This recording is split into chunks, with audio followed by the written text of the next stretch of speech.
अलग समय में आदमी के जनरेशन को अलग अलग नामों से बुलाया जाता है। जैसे कि जेनजी का नाम सुने होंगे, इसी तरह से एक जनरेशन आता है आपका अल्फा। लेकिन इसको समझने से पहले अपने लोग समझ लेते हैं कि जो आदमी का एक्चुअली उत्पत्ति हुआ है वो कहां से हुआ। तो याद रखिएगा, सबसे पहले जो एक मेमल्स पाया जाता है जिसका नाम होता है प्राइमेट्स, इसी प्राइमेट्स जो है आदमी का उत्पत्ति हुआ है। तो प्राइमेट्स का जो पहला वंश था इसको बोल लिया जाता है वानर वंश, दूसरा को बोल लिया जाता है कपी वंश, और तीसरे नंबर में अपने लोग आते हैं मानव वंश। अभी जो वर्तमान समय में अपने लोग का मानव का जो जाति है इसको बोल लिया जाता है होमो सेपियंस। क्या बोल लिया जाता है? होमो सेपियंस बोल लिया जाता है। अब अगर आपको यह पूछे कि पहला मानव ऐसा कौन सा था जिन्होंने आग को खोजा, तो याद रखना पड़ेगा आपको जावा कपी। जावा कपी ने ही पहली बार आग का खोज किया था। दूसरा बात कि दो पैर में सीधा खड़ा होकर के चलने वाला आदमी का क्या नाम था, तो इसको याद रखिएगा, जावा तथा पाइकिंग मानव जो था पहली बार दो पैर में आराम से ही चल पाया था सीधा खड़ा होकर के। इसी तरह से अगर पूछे कि जो पत्थर और शिलालेख होता है इसमें जो चित्रकारी करने वाला मानव कौन सा जाति का था, तो इसको आपको याद रखना पड़ेगा क्रो मैग्नोन। कौन सा याद रखिएगा? क्रो मैग्नोन। इसी तरह से फ्यूचर में आने वाला जो आदमी होगा इसको बोल लिया जाएगा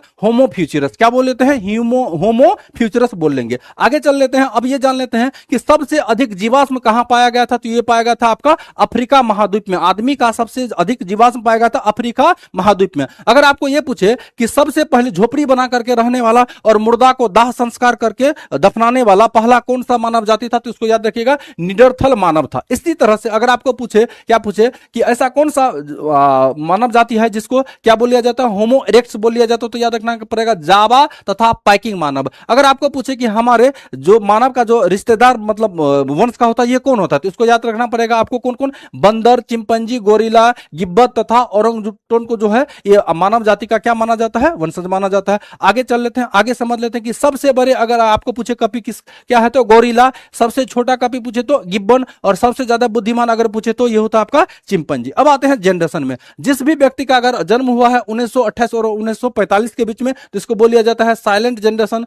लेकिन 1946 और 1964 के बीच में जिस भी व्यक्ति का पैदा हुआ है इसको क्या बोलते हैं? बूमर्स। और 1965 और 1980 के बीच में पैदा आदमी को बोलते हैं जनरेशन एक्स। 1981 से लेकर के 1996 के बीच में अगर जो व्यक्ति पैदा हुआ है इसको बोल लेते हैं मिलेनियंस। लेकिन 1997 से लेकर के 2012 के बीच में जो पैदा हुआ है इसको क्या बोलते हैं? जनरेशन जेड, जिसको जेन जी भी बोला जाता है। अभी वर्तमान समय में 2013 के बाद जो भी बच्चा पैदा हुआ है इसको क्या बोल लिया जाता है? जनरेशन अल्फा बोल लिया जाता है। तो यहां तक चीजें आपको समझ में आ गया होगा। तो आप लोग कमेंट करेंगे कि आप किस जनरेशन के अंतर्गत आते हैं। Thank you, have a nice day.